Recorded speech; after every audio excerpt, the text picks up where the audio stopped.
AEW was built as the alternative to WWE. It staked that claim by giving guys that were unconventional a chance and showcasing a great tag team division. Hell, at one point it was gangland with nothing but stables as far as the eye could see. But there was one consistent chink in the armor that AEW was a consistent sore spot for many years. There was a time when AEW Women's Division was consistently talked about as the greatest weakness in AEW as a whole. It's not that they didn't have talent. Onboarding talent included Nyla Rose, Riho, Penelope Ford, a pre-star Britt Baker, a soon-to-be Emma. They started strong, but they were green. Go back and watch Riho versus Nyla Rose from the first Dynamite. There was something there. It would take time and effort, but it would be possible for them to build stars that they need as long as they put in effort. And they didn't put in much effort. Granted, most of the division was, again, as green as Kermit the Frog, and they weren't exactly TV ready. It seemed like AEW had planned for Joshi wrestlers to carry the load until their American counterparts could catch up. Britt was injured and travel restrictions hampered a lot of plans from, that damn virus. On top of that, 3 different women's wrestlers in Big Swole, Awesome Kong, and Lufisto all voiced backstage issues with AEW Creative. As time passed, Tony Khan's booking of the women's division came under fire, and to be honest, it was warranted. From there, the division slowly found its footing with the rivalry of Thunder Rosa and Britt Baker, but 2 stars do not make an entire division. There are still some core booking issues. Often at times, it was the champion versus a challenger that was built up to dethrone them over the course of 2 months. And that was it. It's hard to build up fan loyalty to a wrestler when you only see them for 2 months at a time. Granted, some ground was made with the additions of Saraya and Ruby Soho. Yes, the TBS title was added and that was great. Now, let's talk about the phenomenon known as Jade Cargill in AEW. She was a powerhouse that steamrolled people left and right, and was arguably the most dominant champion that AEW has ever had. That, coupled with an undefeated streak, showed that AEW could make stars when they really wanted to. The AEW Women's Championship was defended in a Fatal 4-Way at All In 2023.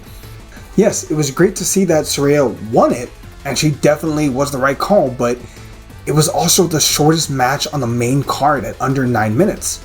And she only held the title for 44 days. It felt like a token win. Both titles felt like they were spinning their wheels until 2 very notable women made the division their own. On one side of the women's world title, timeless Toni Storm was born, and with her came some magnificent storylines and a character people grew to love. She became a bona fide star in the eyes of fans. Her promos and character work were matched by no one, and I damn sure mean no one. Her rivalry with the woman from hell, Mariah May, is easily the best women's rivalry I think of the last 5 years. I can't think of any women's storyline that has enthralled me more. And honestly, on the men's side, the only thing that really comes to mind is Swerve versus Hangman.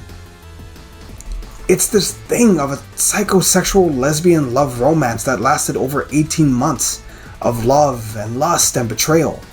A student stabbing her teacher not in the back, but in the head with a fucking shoe. Blood gushing as we all cheer for Toni Storm, but in vain, as Mariah May claims her spot as the top bitch in AEW.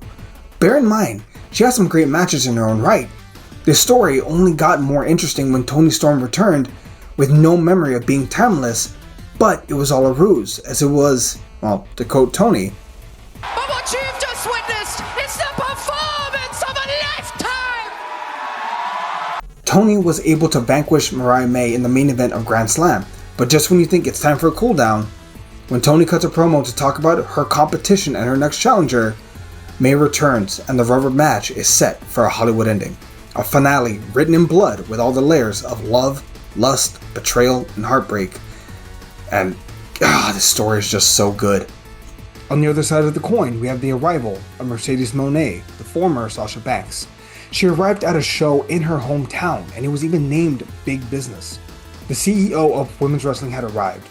It was the worst kept secret in pro wrestling, and she was treated like a big deal.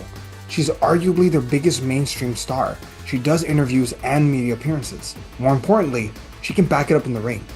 Her matches have a consistent quality to them, and she has seemingly adopted the moniker of CEO and belt collector, as she is currently the TBS Strong Women's Champion and Undisputed British Women's Champion, which is technically 2 belts.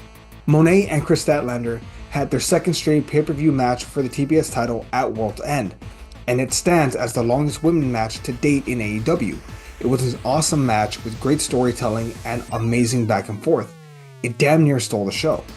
Between Toni Storm, Mariah May, Mercedes Mone, and with the steady hands of Willow Nightingale, Kris Statlander, Thunder Rosa, Julia Hart, Saraya, Deonna Purrazzo, and Ty Valkyrie, Athena, and the young upstarts like Haley Cameron and Megan Bayne, the AEW women's division has a lot of diversity, a lot of character, and so much potential.